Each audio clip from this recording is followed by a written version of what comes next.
So welcome back. This is part one of two for this session. It was kind of not a mix-up, but some change plans happening, and I wasn't available yesterday, and Clayton's not available tonight. So I'm going to do mine with Clayton tomorrow. And welcome back to the show, Svenny McG. Thanks for joining me. Thank you. Thanks for having me back again. So it's not going to be a super long one. I mean, it could be. We could just be shooting the breeze about what we're doing, but I'm known to talk. so I now that I'm getting a little bit more comfortable with this, I'm talking more like just gonna throw this out there. I've started up a new show per se, a 45-second drive. I watched it this morning. It was awesome. When somebody's like, it's funny you threw your game. Well, it was just the empty sleeve. But so today we're gonna be talking about our top five. I mean, it could go more, but our top five old school, even if you want to see something remade, CDPR, Cyberpunk, that needs a remake. No, I'm just kidding. So I will put the ball in your court. We will start with you. Take it away. Sure. Actually, this is not on my list. I'll just want to say quickly, this is timely subject. I don't know if you saw that they just announced there was the prototype of the Rare 007 remake. I heard about that, like 2 hours or something that they had. They were showing unseen footage. That's crazy. Yeah, it's wild. And I mean, I know you're a big fan of the game, so it was kind of cool to see that. Yeah, for sure. That stuff come out, and I guess it was going Xbox Live, but again, just riddled with licensing. And unfortunately, if there ever is an N64 classic, that's probably why we won't end up seeing it there. Well, that's not one of the games, but that company has one game on my list that we'll talk about. And so Rare's got some great stuff. Absolutely. Okay, so one of the things that I want to see coming out there, this one may or may not be surprising to people, but right now Square's doing that huge run with bringing back Final Fantasy VII. So I want to see Chrono Trigger get the same type of a remaster. Now, some will even argue that this was the remaster. This has the added footage. This has the cartoons intercut, that type of stuff. But I'd love to see it again go 3D, and in fact, even bring in some of that same type of cleaner modeling, as well as there's some really super interesting environments in that game. You go to the future, you go to the past, so some areas you could actually maybe walk around and explore those worlds, interact maybe a little bit more. I think there's a lot they could do there without having to basically just try and put it back out there to take all our money. It's actually funny that you mentioned that, because when I was compiling my list yesterday, that was actually number 2 on my list. And I was like, so many people are gonna want to see this game. I'm gonna go outside a little bit. Not really, because it kind of stays within my comfort of RPGs, and I've got 4 of my 5. Well, not 3 of my 5, but no, for me it was a toss up between that and Super Mario RPG. And you were talking about licensing issues. That's not on my list, but that's an honorable mention for me, is to have a full remake. But you never know. Square and Nintendo are on speaking terms again. So, yeah. But a lot of the original team that made Mario RPG are not around as part of either of those anymore, because I know a lot of those guys have gone to Monolith. Oh yes. But no, Chrono Trigger was on my list, and then I scratched it off. And honestly, that's what I was going to say, was either this is going to go two ways. A lot of people are going to see this right away and go, of course, like you made the safe play there. But at the same time, if this didn't show up in the video at all, probably someone would complain anyways and say, what do you guys do? Chrono Trigger, hello. So, that's why I put it in there. So my first, and this is in no particular order, but talking about somebody, well, if you're going to do Chrono Trigger, you got to do this one. I don't have the NES version on me, but the PSP, and again, this could be considered a remaster because they included all the cinematics and everything, but and like without the time traveling aspect that Chrono Trigger had, I would love to see this get a full 3D remake, just in the sense, or even as Clayton had mentioned, seeing Final Fantasy VI in the sprite version of Octopath Traveler. Like, I think that would be pretty cool. But just to see them, like, even have a cutscene as your characters choosing which class they're going to be once they grow up into the adults. I think that this would be, and again, because Square is on that kick of doing all the remasters and remakes because of Final Fantasy VII, you could like the sky's limit now. Again, money is everything, so it's a Yep. matter of where they can see making the most profit. But I would love to see a remake of the original. This is what got me into games. Was playing on the original Nintendo Final Fantasy. That was the first game I picked up. I remember playing that first my first experience with it at a buddy's house, and I remember playing through that first little area, and you come out of the cave and you're going through, and then just when you're ready to start the mission, you then get the stop splash screen, Yep. and it just goes Final Fantasy. And I remember like almost literally being like, just drooping like, Now, wow, do like you that's a game. so do you think this? I found this kind of cool, and I don't know if this was canon or not, but the very first boss that you actually fight in this is Garland, and he actually makes an appearance in Final Fantasy IX as the sub boss, like the second last boss.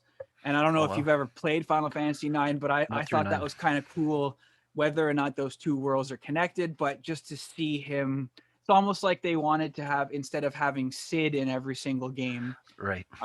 let's throw Garland in it. But it was really cool to see him back as a different character for a different story. Well, that's the thing. I mean, we love when they, do those little deep cuts for the longtime fans and Yep, things like that.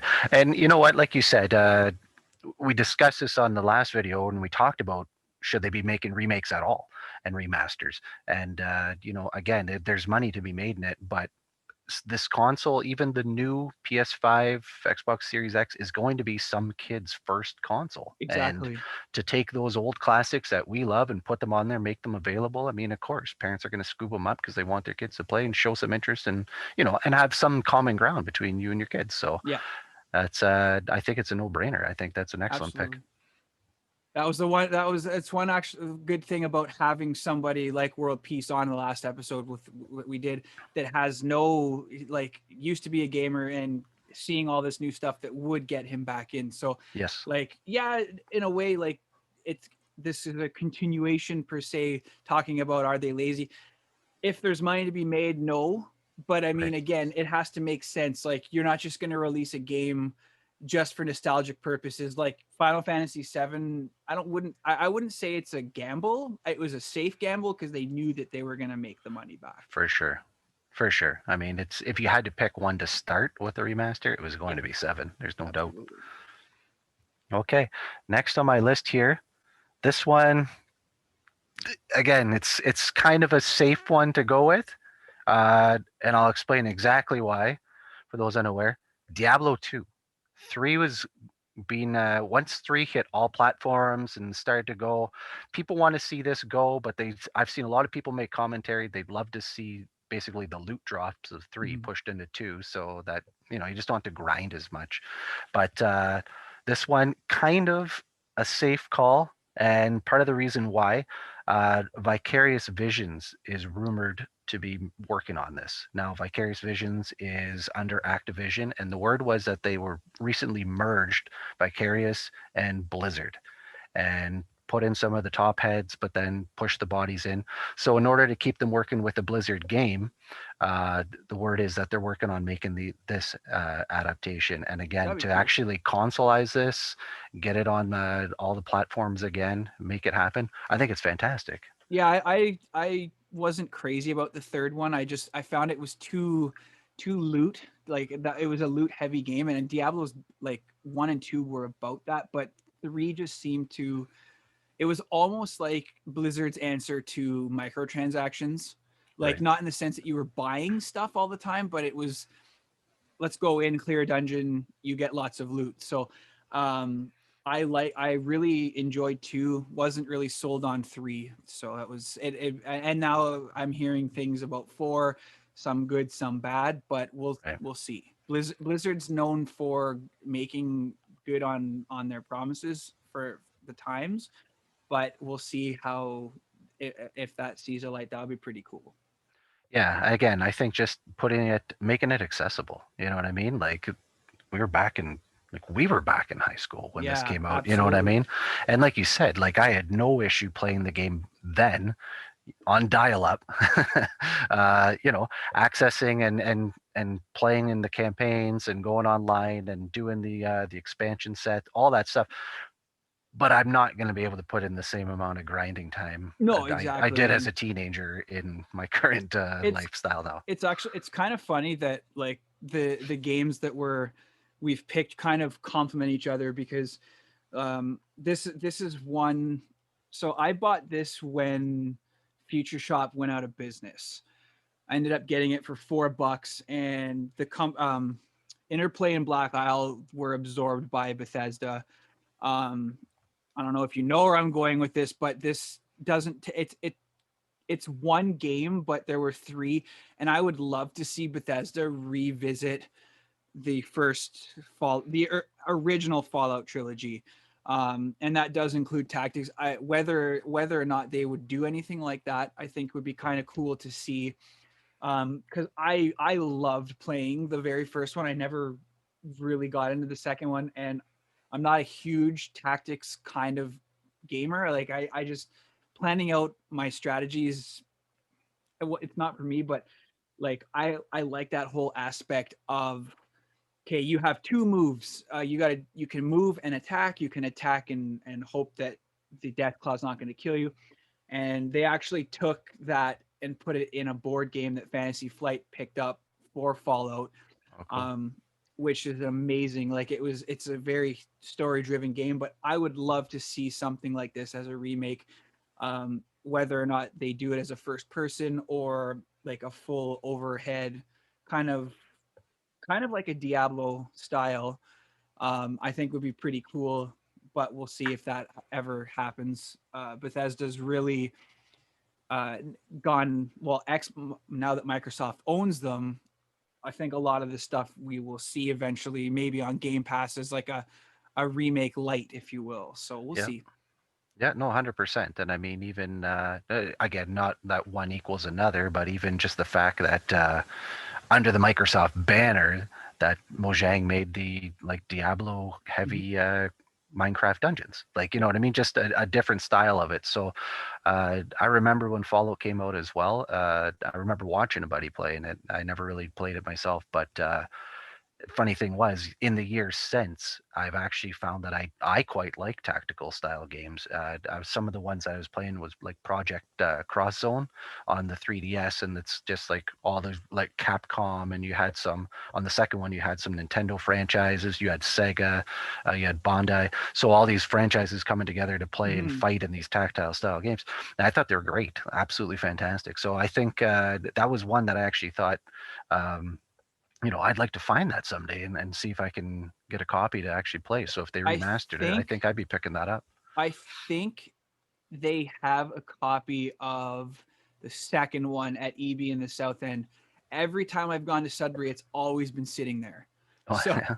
so go into your EB whenever they open and say, "Look, send that game here. I want it." No, for sure. And I think there are some other platforms like I think usually like Good Old Games, GOG.com. Usually you can find some of these old classics to play as well. So, Mhm. but yeah, definitely a great pick. Uh, one here. This guy is I guess one of my heavy hitters here. Um, impossible to just port. So this would have to be a complete remaster. Panzer Dragoon Saga. This Clayton is is Clayton is going to kill you. the story about how I came into this was, you know, just silly. It was just kind of a local auction, and I grabbed it. But um, the source code lost. That was confirmed. They've put this out at the end of the Sega Saturn run, and by then basically Dreamcast was ready to launch. Mhm. And so the rumors that like still to this day is that there might be somewhere around 30,000 copies in North America. So to get the full North American translation, unfortunately, if you're a collector and you're going for a full Saturn set, or you just really want to play the game, this is boku bucks, especially Well, today, especially. how much? Like I've seen a couple of the vendors at our show. Like what's the value of that now? I happened to look at this up yesterday because I was putting it on my list. So when I got this almost 10 years ago, it was valued at like $300. And again, even then, that's loose or complete Yeah. because that's, it didn't matter. It's just, it's hard to find. Completed, it's now looking at 1,200 bucks. Loose is Jesus. about almost 800. That Is was is at, that is that like see now this is again I've never not that I had a Saturn for a little bit. I had a couple of the working design titles, but is that like the grail for Saturn or are there other higher grails? as far as I know, this one, and I think Burning Rangers was another one that came out pretty much same time. And again, I didn't really get this out right at the beginning, but it's a great game. Mhm. People absolutely loved it. 5-star, awesome game. And that's the problem was, a game that's basically came out. It's a revered RPG. The first two were basically on rail shooters, Yeah, and rail then they shooters, yeah. yeah, and then they decided with this third entry, they were going to make it into kind of a fuller RPG. Mhm. Um, I'll be honest, I still haven't really sat down and played it through. I fired it up one time, make sure like the discs are running and everything. Yeah, for sure. But I think it's about a 20-hour or so storyline. You don't get a whole cast of characters. You just work with the main, and you just go through with him and his dragon. But again, it's a 4-disc Okay. edition, and yeah, it was great for the time. Really pushed some of the hardware, and unfortunately, there's no way if they're going to do it. They'll take the storyline and start from scratch. There's no ports. There's no anything, and the Saturn still remains one of the more difficult to emulate. So this really just captures people's minds and attention. So if anything needs a strong remaster, and they just actually ported out the very original Panzer On Dragoon the Switch. on the Switch. It Yeah. came out. I think it even got PS4 as well, if I'm not I mistaken. think I think Um, Limited Run picked it up, and if yes, anyone would do that, it would be them, and then yes, a company would pick it up because like I have a copy of Soldner 2 on the Vita, which it's a limited run game, and then I'm debating on whether or not I'm gonna grade a couple of my Switch stuff or my Vita stuff because I've got that one sealed. I know getting a little off topic, but like talking oh, for about sure. like that game that you were showing, like Shovel Knight, I have all these games that are in Yeah, pristine condition and they're going to be extremely hard to find, but Stolner 2 got a actual release after the success of the limited run title, right. so it's a little side note. Yeah, no, for sure. So like you said, I guess it depends who's going to pick this up, and really get behind it to build it. But I mean, again, I could see Limited Run definitely being the distributor for sure. I could see like as going as like a crowdfunding thing too, like Kickstarter, like they did with Shenmue 3 Yeah, and a bunch of those other games. that's actually a great So point. If people really want to see it, put your money where your mouth is, type of thing, yeah. and go. So 100%. I think it's just a matter of getting the right team behind it. Yeah, for sure. So my third one, and this goes to Rare, that I would and this will be only on Xbox, but I would love to see an actual full remaster of Conkers. Right. Now obviously, like the 64 just took the game and like Rare flipped it upside down. Like I remember when it came out, like it was so controversial. Like Yeah. you start up the game and like you see the little Nintendo 64 logo go across the screen, and then Conker comes up behind with the chainsaw and cuts it in half. And then once you get past that, he wakes up and he's like, oh, he's all drunk, like hungover, and he's like, what the F? And it's like, oh Yeah. my God, like I was actually really surprised that it didn't have an AO. I don't even remember ever seeing an adult only rating game because they wouldn't be able to sell it. But that would be the type of game that would push that rating. And I'm For not gonna sure. lie, I never actually fired this one up. I just when I saw how hard it was to get the 64, this is still a hard title to find, but not nearly as hard as the 64. Yes. Especially trying to find a 64 complete in box. Like this one's like pristine complete. But and this one has multiplayer too. So Right. But I think it would be kind of cool. Again, it's Rare was bought by Microsoft, so if they do that, it'll be a Microsoft only, which is fine. Yep. But I think it would be pretty cool to see like the Matrix level that they did, Enter the Vertex from the 64, and like a full graphical remaster. I think it would be pretty cool.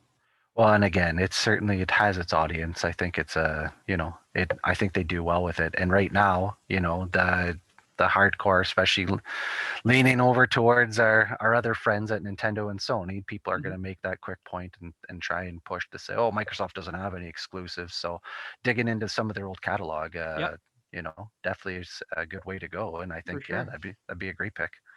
Yeah. Another one I picked up here. This is this one is just one of a couple, but this is actually Legend of Zelda. This one is Oracle of Ages. Mhm. And recently, so Grezzo had done the um, Ocarina of Time remaster. I should say port, I suppose. There's some aspects of it that were new, but they did that port on the 3DS. They did Mhm. the Majora port, but they were actually responsible for doing the more recent Link's Awakening that we got on the Nintendo Switch. So they certainly have capable hands, and that art style that they did by Yeah. taking that Game Boy style and making it kind of that cartoony atmosphere was fantastic. Yeah. So I think taking some of these micro adventures, I'd love to see both of the Oracle ones, Ages and Seasons. I'd like to see Minish Cap. I'd like to see some of those come forward again and be again available to play. Even Why on the not? Switch. Yes, 100%. Yeah. That's what I And that's what I think. I think there's a great home for them there. I think we got some of the other HD remasters on the Wii U. I think yeah. it's a matter of time until they just say, okay, here they are, and just move Twilight Princess over. There's rumors about Skyward Sword already, so I think there's going to be some more Legend of Zelda stuff coming. I believe this year it might be the 20th or 35th anniversary. Yeah, something like that. Like they like even like how they released Fire Emblem is just like that collector's edition, which came out of nowhere. Yes. But I mean, I don't know if you had heard, but and again, this might just be like hearsay, but I had heard originally that they were planning on doing 3 games, similar like how they did Pokemon Red, Blue, and in the Pikachu edition. But I don't know. I had Oracle of Seasons, and like my buddy had the Oracle of Ages, and it was kind of cool how just like Pokemon, like in order to get the true ending, you actually had to combine the 2 games, like get the items. But I had heard like again whispering and whisper whatever, but that there was supposed to be an Oracle of Secrets that never actually materialized. Oh, But who knows? Like they again, it could be what like Mario Lost Levels. right, right. Yeah. No, and So again, that's 100% something they can take readily. They can take a whole whack of these and put them on a Switch cart. But that would, I think, if they put the two of them together on one cart, I think is definitely a no-brainer. I think that would sell for sure. So I don't own this game, but I remember playing it a lot with my buddies when we grew up. When grew up, I haven't grown up. Um, but so Capcom was always about survival horror. No, I'm not talking about Resident Evil because they've started doing that. But I think with the recent releases of Jurassic Park and stuff, I would love to see Dino Crisis. Not the one that came on Xbox. Dinosaurs in Space, I thought was really stupid. But like Dino, almost like what they did with Turok, and not a first person, but like a survival horror remake of Dino Crisis One.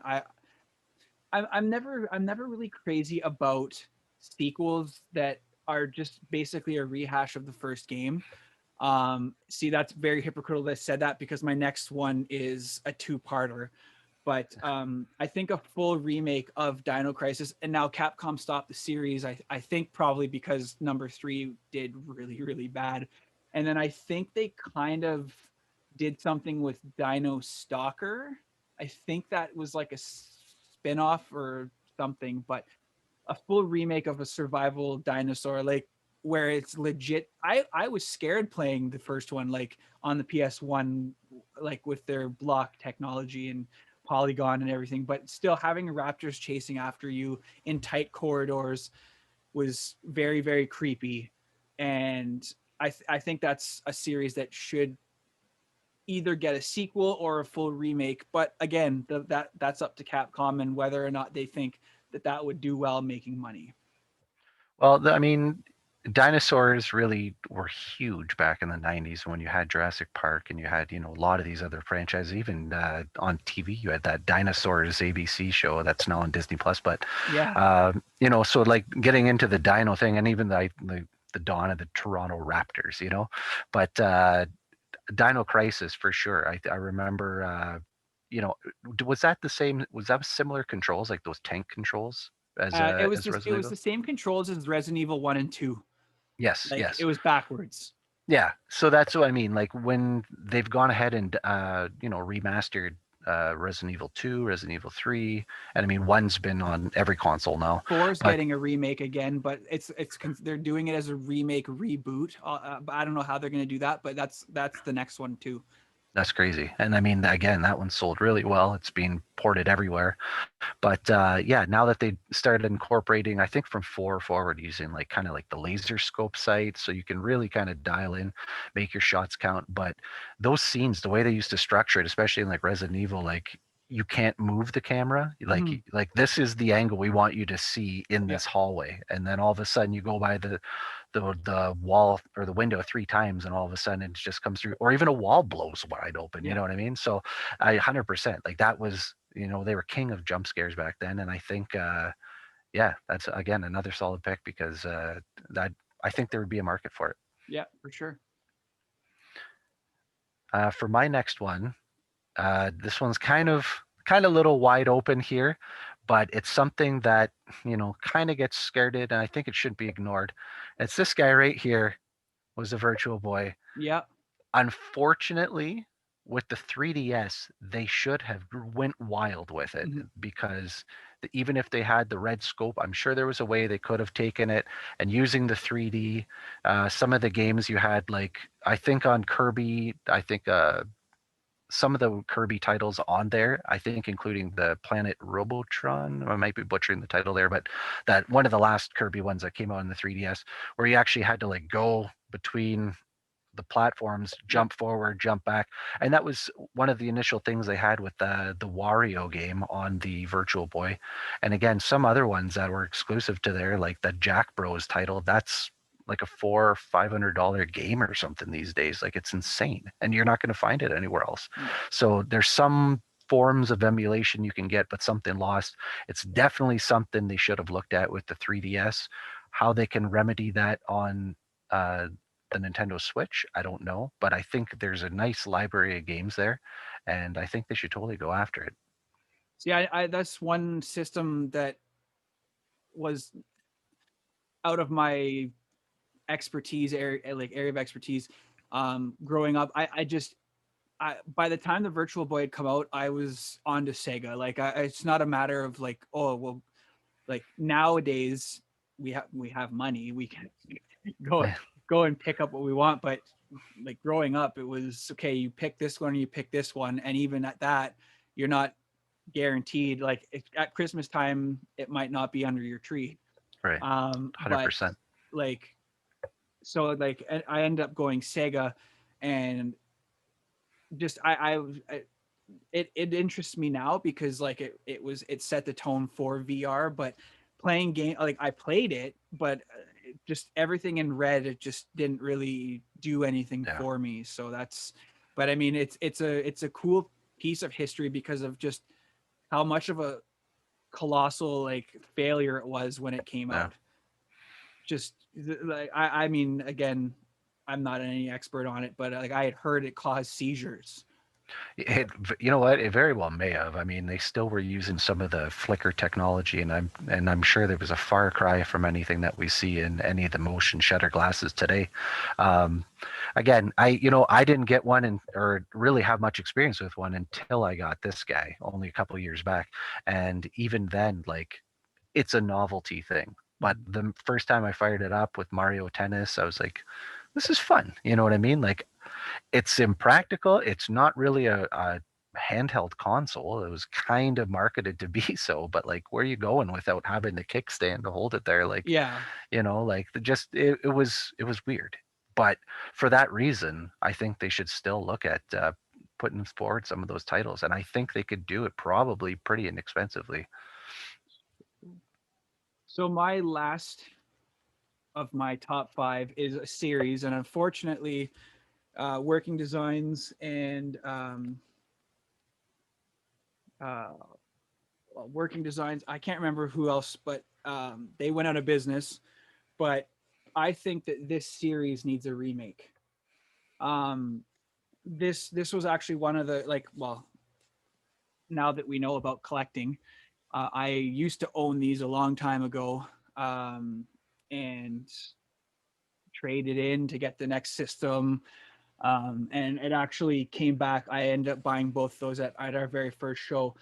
But in the instruction booklet, the collector's booklet for the second one, at the second or third last page, the creator of the series said um, that Lunar 3 was coming out in 2000. Oh Well, man. we're now 21 years later, and we've gotten a couple ports. We got a remake on the, again, this is another remake, but we got a Silver Star, or sorry, Silver Harmony on the PSP.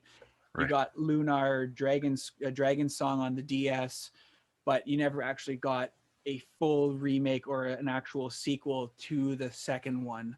And it's a series that I'll pop it in every once in a while.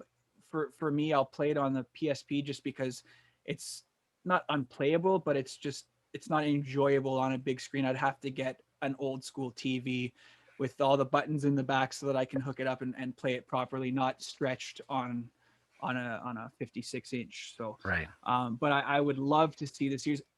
Another company will have to pick it up because Working Designs went out of business. Um, Unfortunately, they did make a lot of good games, a lot of games on the Saturn. So you're talking about Ray Earth and Albert Odyssey, like those two massive titles. Yeah. Um, but yeah, I would love to see a Lunar get a remake, even just the first one, just to test the waters and see how it goes. Yeah, and it fortunately, I funny thing is they're over on my shelf. I've never actually sat down and played them yet because again, that's just a collector's life, right? But the 100% though, looking at the box, looking at the designs, the maps inside, I think there's a cloth map inside of Yep, one of and them. that's what people collectors look for, is that specific map.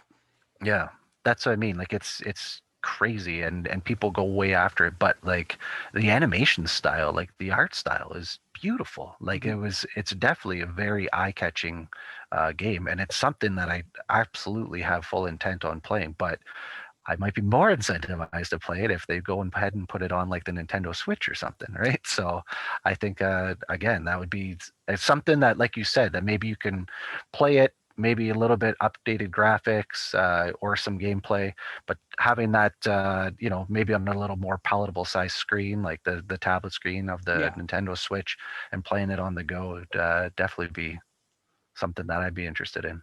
for sure. Well, I mean, if you have a PSP, it's the game on it is the same as the first one. Um, but with cinematics and updated graphics. But I mean, again, it's finding it, because it's not an easy series to just pick up or to be able to find. There's stores that will probably have them, but they're going to be probably around eBay pricing on those stuff now. Right, So, right. but so yeah, that's my top five. When I do this with Clayton tomorrow, I'm not going to go through my list again. I put out a call to anybody who wanted to say anything about games that they wanted to see remade. So when he does his, and the reason I said that he was going to kill you for Panzer Dragoon is because I have a feeling that's on his list. No. Well, I'm sure So he's probably got some better insight into it than I do. So looking forward to see what he has to say. for sure, and well, that's I mean that's I'm again glad that you came on and talking about this. I mean, that's all I've got for tonight. We're gonna pick this up tomorrow, just Clayton and I tomorrow. and I'm gonna try and figure out like that. Putting games across the screen is about as technical as I can get right now. So, and I didn't even have one for Dino Crisis, so I might have to find a stock image and just Well, show hey, it like that. if they're listening to the podcast, it doesn't matter anyway. Yeah, So exactly. But no, I really appreciate you coming on again. And well, we got like I one of my friends was like, well, you got to do like an Avengers style where you get everybody that you've interviewed. I said, oh man, that would be a big undertaking, but it's just a matter of, I mean, it can be done, but yeah, what topic would I talk about? Like at that point, we might as well just each have a booth of stuff we're selling and have a virtual expo. yeah, exactly. I mean, like you said, no shortage of things. But if everybody's going to throw in a top five and you got about 45 people to talk, then it's going to be quite the Oh yeah, episode. no, That's for no, sure. it would have to be something that like I don't know. I'd have to think of a cool concept to get 45 people. You only get a minute each because we only have 45 minutes. That's right. That's right. So, but so what are you what oh man, I'm tired. Like I'm off tomorrow and I'm just like ready for bed. What can viewers expect from you in the next little while? Well, through the month of January, I hopped on the old fitness theme for a good resolution. So I really pushed a lot of fitness games. Going forward in February now, I'm going to be starting to dwindle off of that. I'll still put the occasional one out there, but I started playing some original Xbox. So there's some stuff there I want to look at. I have quite a few different peripherals and things.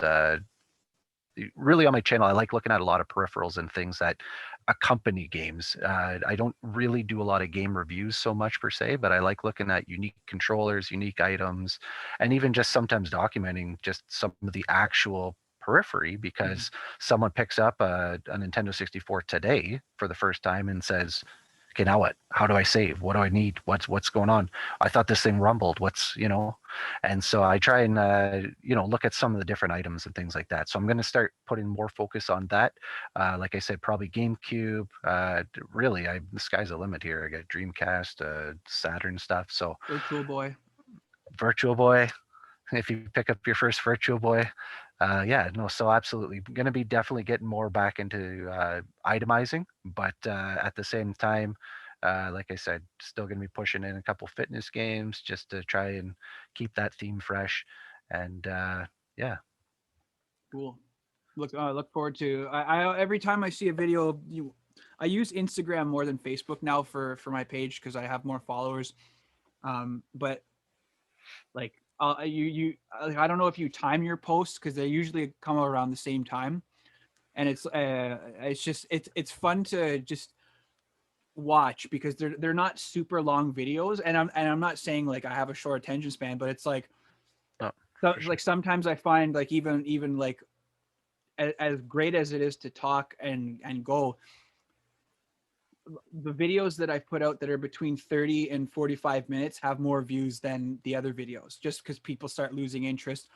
So in a way, it's good to have more than two people on because not Anchor, Zoom will only allow for 40 minutes. So Right. it's like, okay, we got to get through. But no, I enjoy watching the videos just because it's a change.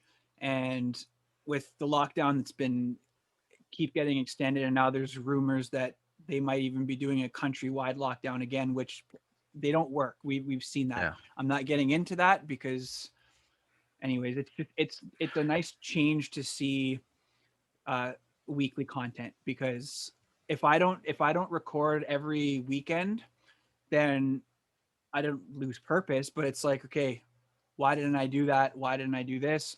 And then it's like you just start losing interest in what you're doing, and it's just I want to be creating content weekly just to get a break, and not a break in that sense, but just put something out there. Yeah, 100%. I mean, I've been pushing basically two videos every Tuesday, Thursday for months now, and it's not something I've really gone to try and push on my channel because the minute I actually put it out there, like this video, I'll probably miss one of them this week. But the thing is, like I said, I've just been trying to, like you said, it's usually around 7 o'clock on both of those nights. And when I was setting up and kind of starting to do some different camera angles and learning some new things myself, um, that was certainly longer form, but I try and keep them bite size. And again, especially like I said, for me who can really just motor mouth through something, sometimes I have to like look at it again, look at it, and like cut to bring it down to make it palatable for the average user. So, and again, like you said, it's just no one has any necessarily has short attention spans. Just we all have the same amount of time in a day, and Mhm. everybody wants to invest it only so much. So, Yeah. but that's what I like about this is your format here with the going with the podcast, and even now, like you said, your 45-second clips, but your podcasts, it's great that you can take them on the go, or you can settle in like we do here Mhm. and watch. Yep. No, that's you hit it on the head, and it's just a matter of finding that right market, if you will. Um, but I'm starting to ramble here, so we'll just I'm gonna edit probably this part out anyways, just because I'm rambling. But I appreciate you coming on, and we'll definitely do this again with another topic. There's no shortage of them. Oh, The, absolutely. the Oh, I nice thing mean, about gaming is it's gaming movies, books, whatever, is there's always something to talk about. There's always somebody to bring on to talk about. So yeah, absolutely. I mean, we like an episode on magazines. Like, there's all sorts of different Nintendo aspects and Power. facets. Yeah, awesome magazine. Yeah. Yeah, no, I really appreciate being back on. Have a great time every time I'm here. Perfect. Well, again, we'll be in touch, and if you want to shout out where to find you again, I'll put it in the description. But we'll take it away. Sure, youtube.com/Svenny McG. Twitter is Svenny_McG. And again, Facebook, Instagram, Svenny McG. Find me there. Perfect. Perfect. All right, man. Well, that's all the time I have for tonight. I might even split this up into two different episodes, just because pretty sure we've gone like there's no limit with two people, but we'll see how much Clayton has to say tomorrow, and I might release this tomorrow and then the next one the following week. But again, thanks for coming on, and it's been a pleasure as always. Thanks again. Appreciate it. Clayton, hope to see you again next time. All right, man. Have a great night. Thanks. We'll talk to you soon.